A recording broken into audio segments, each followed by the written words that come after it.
ஐ லேஷஸும் form ஆயிடுது.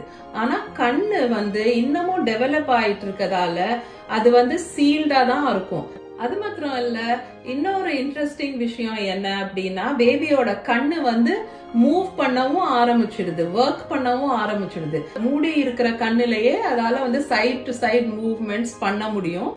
பேபியோட கண்ணு எந்த அளவுக்கு டெவலப் ஆயிடுச்சுன்னா, வெளிச்சம் வரும்போது பேபியால அது உணர முடியும். சோ நீங்க இப்போ ஒரு டார்ச் லைட்டை வயிற்று மேல அடிச்சிங்க அப்படின்னா பேபியால அந்த வெளிச்சத்தை ஃபீல் பண்ண முடியும், பார்க்க முடியும். பேபியோட மசில்ஸ் எல்லாம் ஸ்ட்ராங் ஆகுறது மாத்திரம் இல்லாம மெயினா பேபியோட பேக் மசில்ஸும் நெக் கழுத்து மசில்ஸும் ஸ்ட்ராங்கர் ஆகுறதால பேபியால தலைய நிமித்த முடியும், இன்னும் ஸ்ட்ரெயிட்டன் பண்ண முடியும் உடம்ப.